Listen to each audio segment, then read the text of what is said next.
Next speaker is Dr. Clayton Johnson, and due to circumstances that were outside of his control, he could not be here and join us in person today. So he is going to have his presentation. He pre-recorded it, but will also be able then to join on our panel discussion here in just about 30 minutes. So if we can get that pulled up, we'll play Dr. Clayton's presentation. Dr. Clayton Johnson is a veterinarian and director of veterinary services at Carthage Veterinary. This looks outdated here.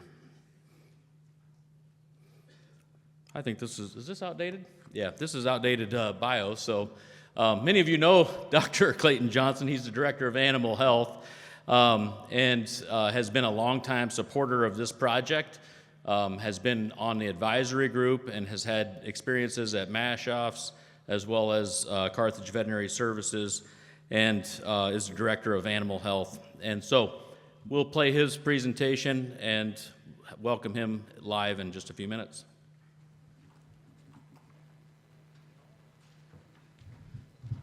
All right, hustle back in here. We got to figure it out. Technology, sometimes tough to work with. So I did confirm I was reading the wrong line. That's why I was confused earlier. Dr. Johnson is the Director of Veterinary Services at Carthage Veterinary Services and graduated with his veterinary degree from the University of Illinois in 2008 and began working for the MASH-offs from 2008 to 2016 before joining the Carthage team. Clayton and his wife, Allie, have two children, Nina and Jake, who live in Quincy, Illinois. So we're going to start over with a new introduction. We'll hit play this time, and I think it's going to work. Thank you.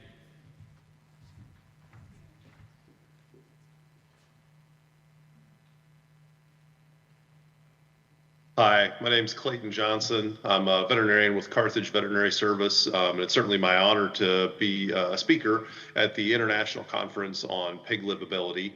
My sincerest apologies to both the crowd, the attendees, as well as the meeting organizers. We had a family friend who passed away, unfortunately, and the services are here later today, so I'm not able to join in person. Certainly, it's not lost on me that I'm here today to talk about pig livability and mortality and economics. We are in a unique situation where the economics of a life in my world, one of my patients, the pigs, is fairly easy to calculate. It's easy to calculate the market value of one of those animals. But putting a valuation on life is inherently very difficult. And it's difficult because we all view life through a different prism, whether it's the different species of lives we're talking about, from humans to pigs and everything in between, or simply even within species and just the variable perspective that we all have with, quantity of life versus quality of life. And some of those, impossible questions that we wrestle with as human beings. So I'm going to talk a little bit in my presentation today about some of the challenges with just that. How do we reconcile pig livability and economics, particularly when the two things give us conflict? And then I'll also talk about some practical tools that you can use to help improve the decision-making process as it relates to making sure that the farm is sustainable and viable economically. I don't think that's anything that we should apologize for or be hesitant to call out, that our farms are businesses, and those businesses have to generate a sustainable return on the costs incurred with those businesses to stay viable. For us to continue to take good care of our pigs, we have to have a viable business opportunity, and therefore economics have to be a part of our decision-making process. I mentioned pig farms are businesses, and businesses have one universal KPI, and that is sustainably generated profit. And the word sustainable has to do a lot of heavy lifting in that statement, because our farms, just like any other business, can't milk the resources out of the business without continuing to nurture those resources. In this case, our pig is our product, and we have to nurture our pigs. I have to be the champion of the pig's health outcomes and try and improve the health and performance as much as I can. And most of the time, we are lucky that the financial outcome is best when the pig's health outcome is the best. But occasionally we do run into situations where we have a difficult choice, where maybe the financial outcome optimum situation is not the same as the optimum situation for pig's health. And that's particularly difficult when we probably can't even perfectly agree on what the ideal outcome for pig health is. For a pig that is diseased and is probably looking at a challenging road ahead of it, is euthanasia a more appropriate choice for that pig? Very difficult questions that we face in these situations. And I can certainly share with you from my experience, both as a staff veterinarian, where I worked for 8 years at an amazing production company called the Mashoffs, and then now as a private practice veterinarian, where I've worked for the last almost 10 years now at Carthage Veterinary Service.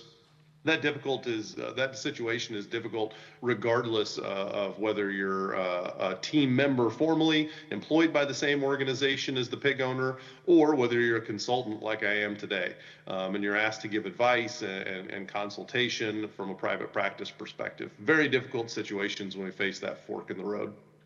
And ultimately, a lot of times those decisions are ethical in nature. And ethics is very much a paradox, meaning, two things can be true simultaneously. Tim Blackwell gave a presentation, gave the Dunn lecture at our annual Association of Swine Veterinarians meeting all the way back in 2002. And Tim was talking about the topic of sow housing, but I think it's true when we think about pig livability and trying to optimize it. Ethics is the discussion of considering right versus wrong when considering the outcomes from multiple and differing perspectives. And I know that's a lot to take in, but man, I think that sentence, says a lot if you think about it. Considering right versus wrong sometimes just depends on your perspective. When we're in sow housing, we think about the crated sow in the farrowing house, right? Is crating the sow best for the sow? Is it best for the piglets? Ultimately, whose perspective are we viewing that through? That sometimes determines what's right or wrong. The reality is most of the time, if we take good care of the pigs will take good care of us. And I think if you go forward from this presentation, approaching your day-to-day duties and helping pig farms with that mantra, that take care of the pig and the pig will take care of you in terms of sustainable farm economics, I think that's a correct approach 99.99% of the time. And I think you'll be very happy with your performance in your career if you simply, live by that mantra. I had a very good older veterinarian say to me once, who's your client? Who are you ultimately answering to? There's a group of young veterinarians in the room, and we gave a lot of different answers. Some people said the caretaker, some people said the farm manager, some people said the production supervisor, some people said the owner, and the old veterinarian said, no, no, no. He said, the pig. He said, don't overthink this. If you make the pig better, everybody will be happy. There may be differing ideas on how to make the pig better, but at the end of the day, if you improve the health and performance of the pig, generally everybody is going to be happy with you. Now, farms have to live within a budget, and so I think that's something that we've got to use really to differentiate the quality of our services, whether it's nutritional services, veterinary services, genetic services. If we can think through the economics of how to not only improve health and performance, but do it within the confines of a reasonable budget, and a budget that reflects a return on the investment for the farmer, that's where we can really be a valued member of the farm team. That's where we can really add value and hopefully, share in that value creation. In sows, we have kind of a unique situation that I think is important to call out with livability and ultimately what is best for the financial performance of the farm. Obviously, sow mortality has been a point of discussion in the industry for quite a few years now. And nobody is happy with the trends in sow mortality. All of us are embarrassed at those numbers when we look at them on our farms today, and particularly where we sit here now, just coming out of the summer breeding season, you see some really ugly sow mortalities this time of year. And it's not necessarily because we've had huge disease outbreaks. There's nothing with the summer and fall months that generally cause an unusual disease burden in the sows. But the reality is that, sow farm economics are very focused on fixed costs, specifically feed, labor, rent or debt payment to the bank, the gilt purchase price, the taxes, the utilities, the manure, all the supplies we got to use for breeding and everything else we do on the farm, those costs don't change month to month. Maybe based on how your feed ordering pattern or something like that. But at the end of the day, it doesn't matter how much throughput you're getting out of the farm. You have to pay those bills at basically the same volume of dollars every single month, whether you're making pigs or not. And so because the sow farm economics are so skewed towards fixed costs, throughput or the number of wean pigs produced becomes critical for cost control. The more pigs we can spread those fixed costs across, the better it's going to be for the financial performance of the farm. And the farrowing crate ultimately is our bottleneck in sow production. The farrowing crate is the only place where we can produce a wean pig, and therefore we must make sure that the farrowing crates are maximally utilized. We've got to exploit that bottleneck from a manufacturing perspective. And that generally in manufacturing requires stockpiling of inventory ahead of the bottleneck. Make sure you never run out of inventory to feed into the bottleneck.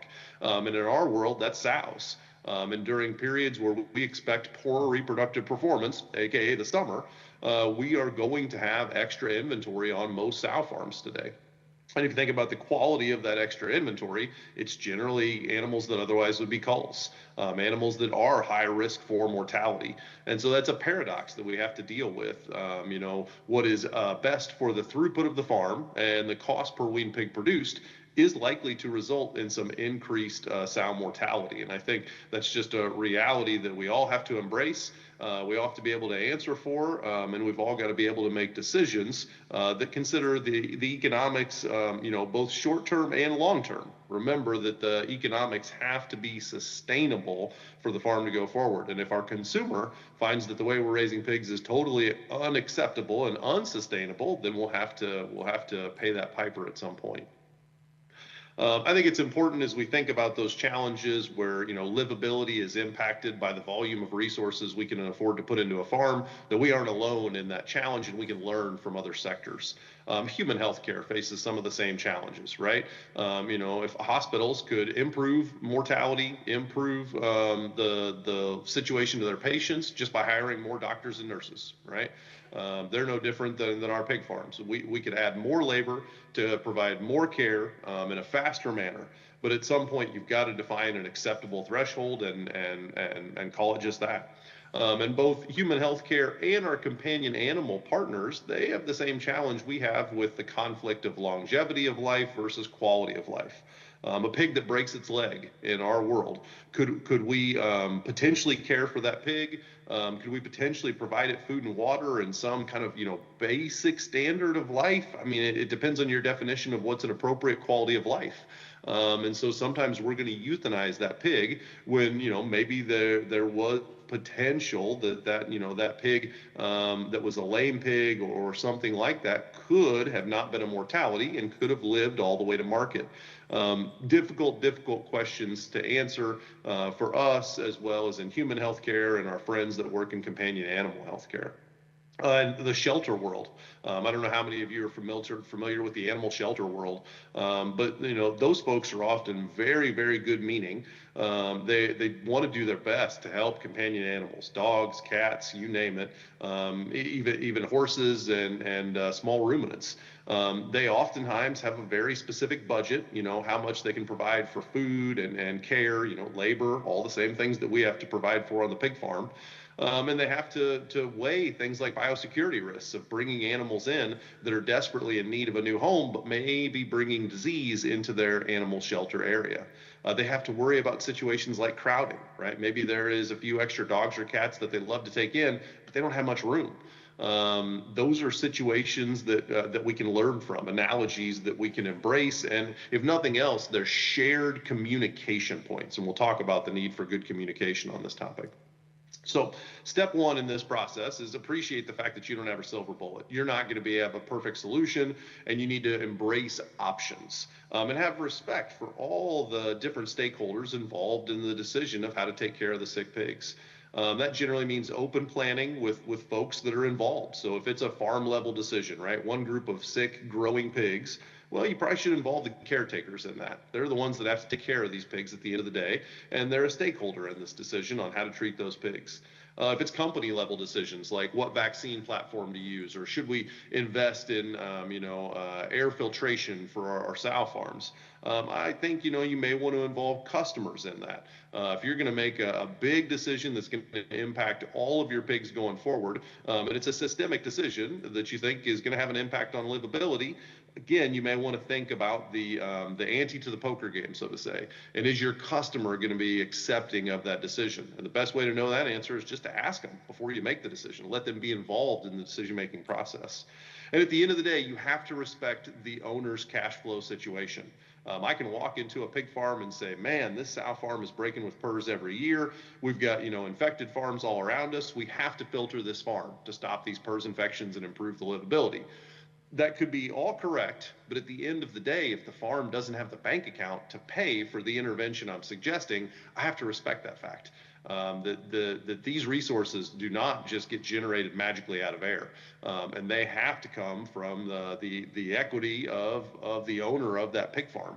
And particularly when we're coming out of challenged economic times in the industry, we got to respect that there may be times where we just can't afford to do what we want to do.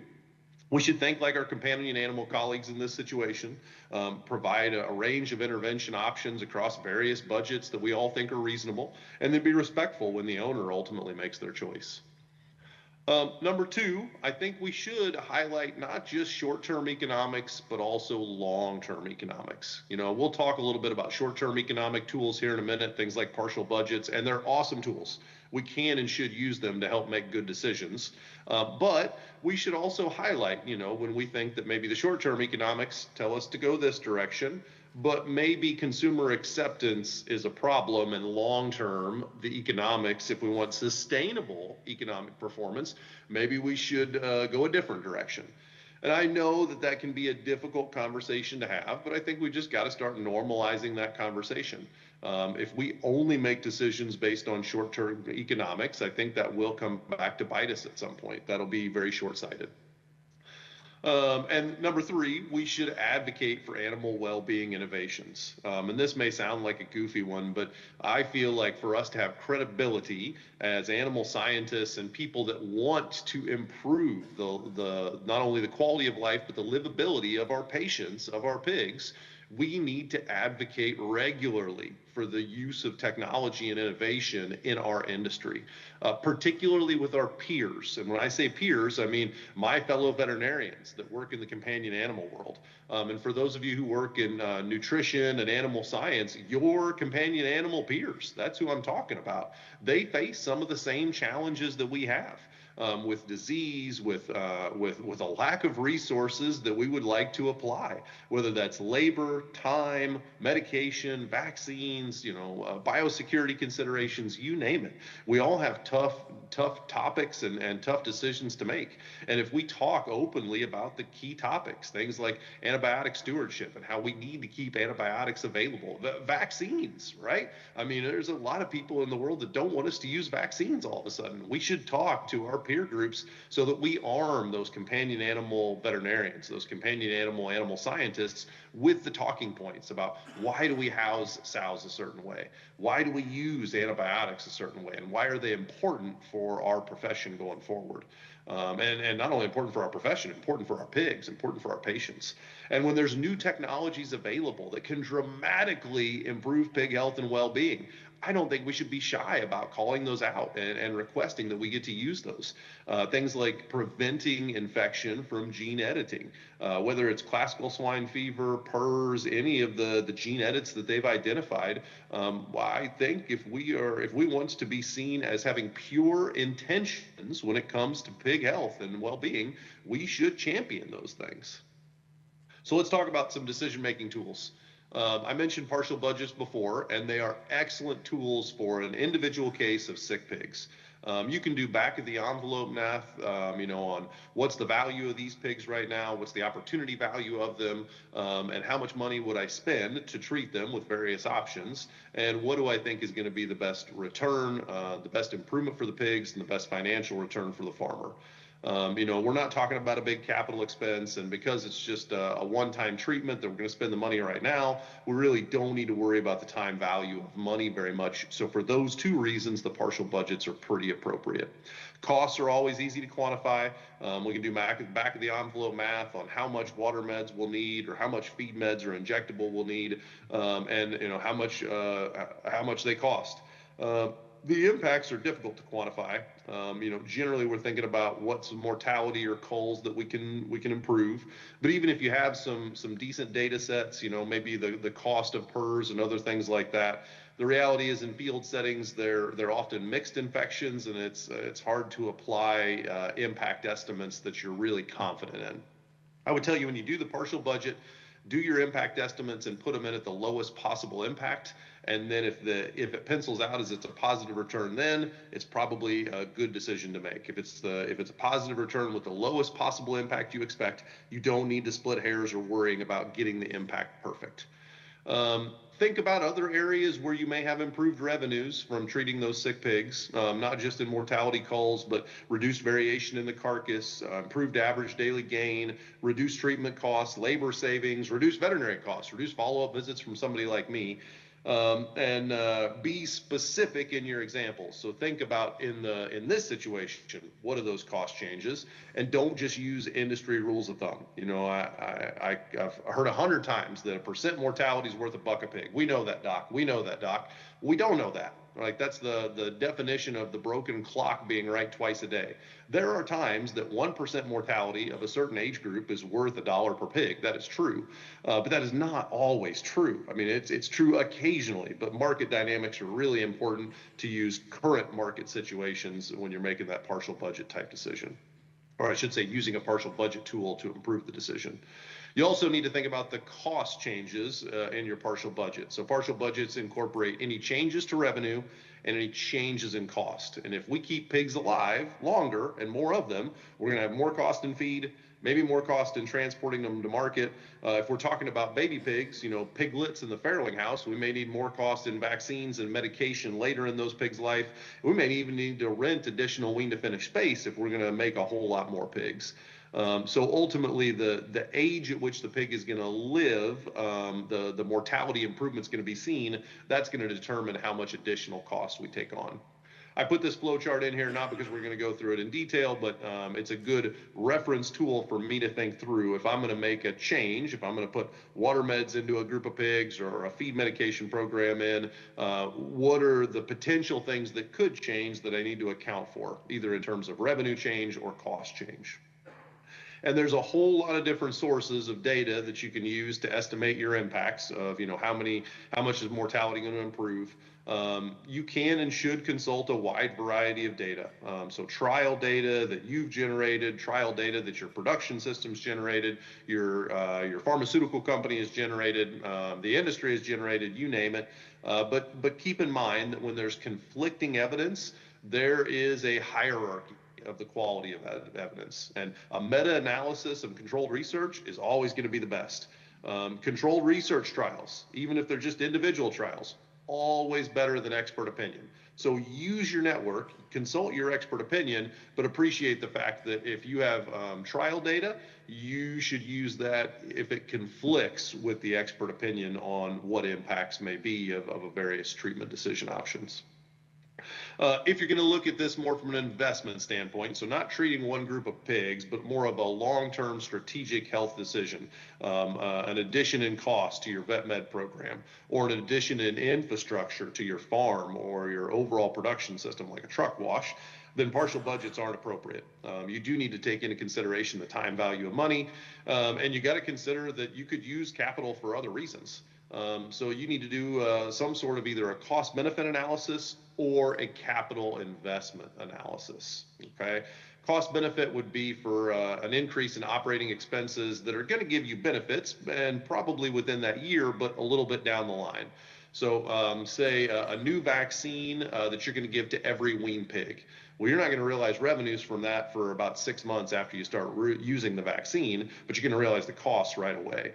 Cost benefit analysis is a great way to take a look at that sort of a change. Capital investment would be when your costs or benefits are going to be incurred over a longer period than 1 year, particularly if you're going to borrow money. This is where you got to compare your cost of this capital use to other potential places you could use capital. An example would be building an isolation facility or building a truck wash. You're going to project the costs and benefits over the entire lifespan of that asset. And you're going to have to use some sort of discounted future costs or benefits to get to a correct number for the time value of money. Present value of money requires some sort of discounting if you're talking about future monies paid or monies received. And a very simple way to calculate that is by using some sort of an interest rate. So oftentimes I see people use prime interest rate when they calculate the time value of money or the present value of a future discounted transaction. You'll use a prime interest rate, and then you've got to have a discounting period. So how many years are we talking about into the future? You got to make sure that your discounting period matches the interest rate. So if you're using an interest rate per month or per year, your discounting period has to match that. And there is an Excel function that helps with that. So you can use Excel, use the equation equal PV, and then I, the N or the payment discounting period, and then the payment value, whether it's a benefit or a cost. If you're valuing biosecurity improvements, this is a very simple equation that I use to try and calculate risk. Risk being, say, the risk of a disease outbreak or a pathogen introduction. And you've got to know three things. One is the probability of that risk factor being contaminated. Two is the number of events, so the number of time that risk factor comes to the farm. And then three is the probability of a failed intervention. So like if we think about an employee coming to the farm, what's the percentage chance that that employee is contaminated when they show up at the farm? And then what's the percentage chance that that employee has a failed intervention, meaning the bench process, the shower process doesn't decontaminate the employee? And how often do our employees come to the farm?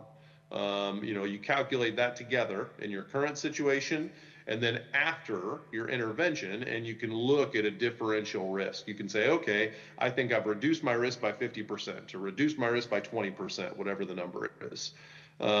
It's important to calculate the risk before and after, the risk mitigation expense. So you're going to invest in new showers or invest in a new truck wash. And again, use a range of impact estimates and look at your kind of worst case scenarios.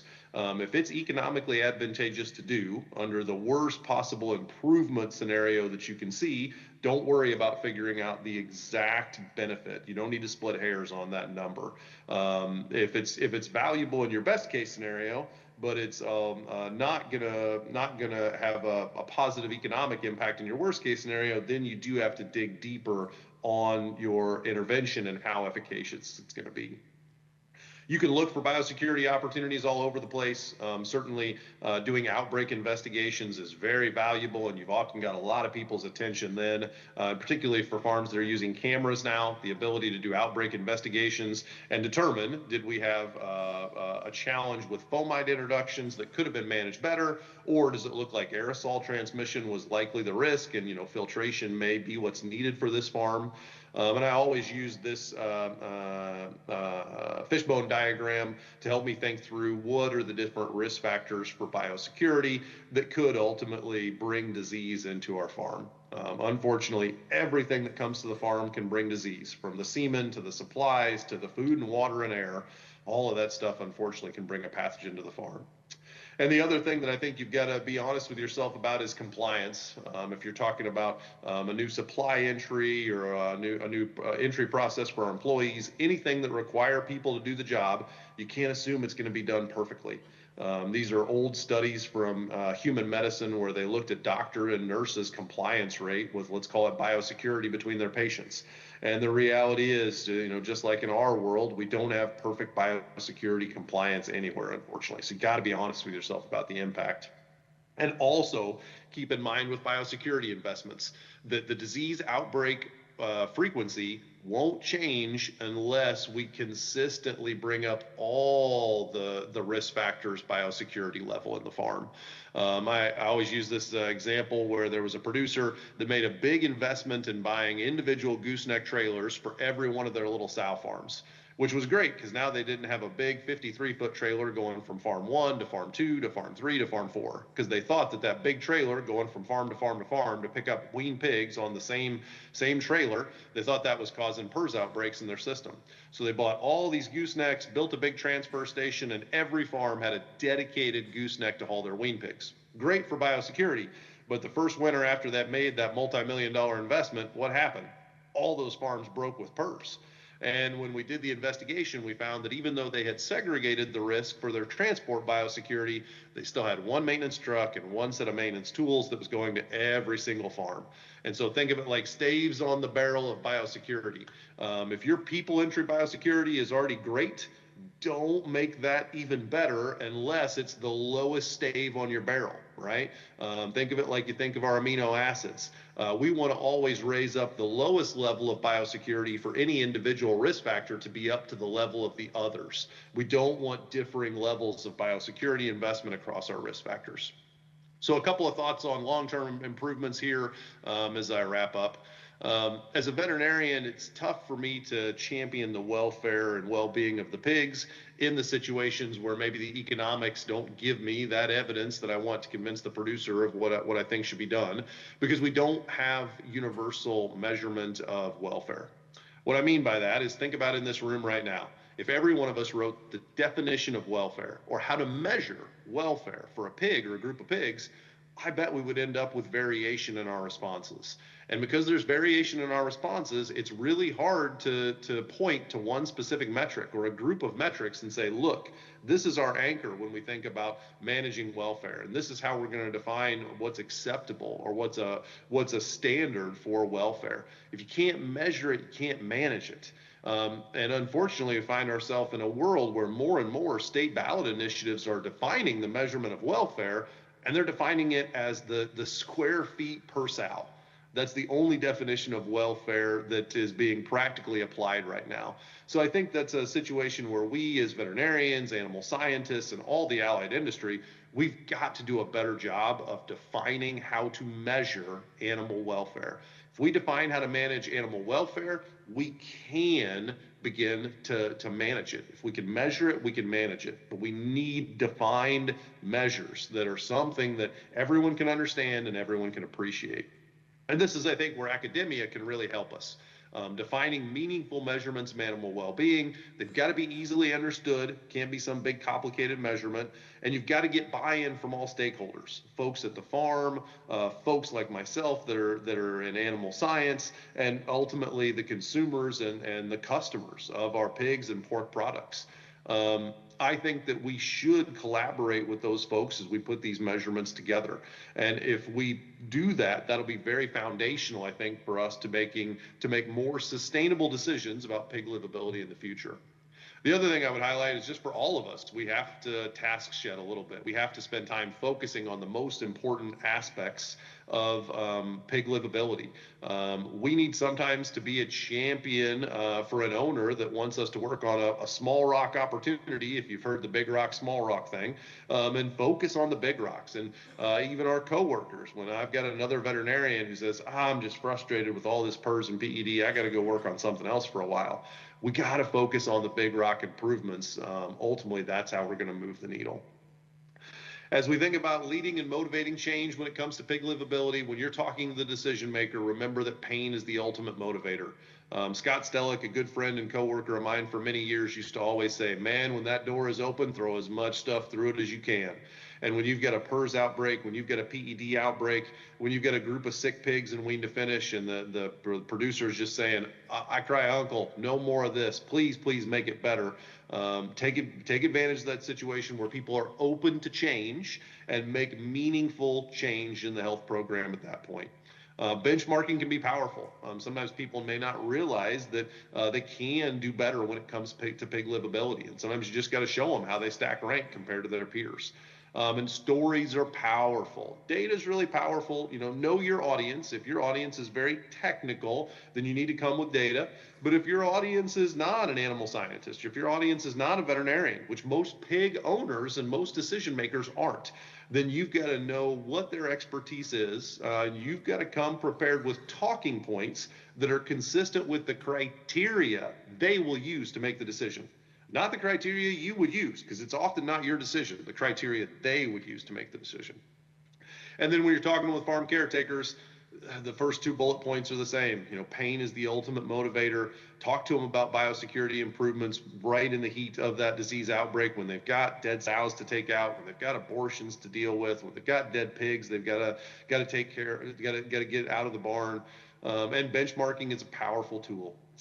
Remember that the adult learning model is really important to follow. Tell them how to take better care of the pigs. Show them how to take better care of the pigs. Help them take better care of the pigs. And when you leave that farm, you want to be able to observe them taking care of the pigs in the exact same way that you would. Okay? Pictures and videos are very powerful. Pictures are worth 1,000 words. Videos are worth 1,000 pictures. And with today's technology level, there's no reason why we shouldn't use both of them routinely. And then have two-way dialogue. Especially when there's challenges with implementation. If you're frustrated with the inability or unwillingness to implement biosecurity, talk to them about it. Ask them why. It's critical for their buy-in and ultimately to improve the execution. With that, I thank you very much for the opportunity to present, and I'll be happy to turn it back over to the conference organizers to take us to the next presenter. Thank you very much.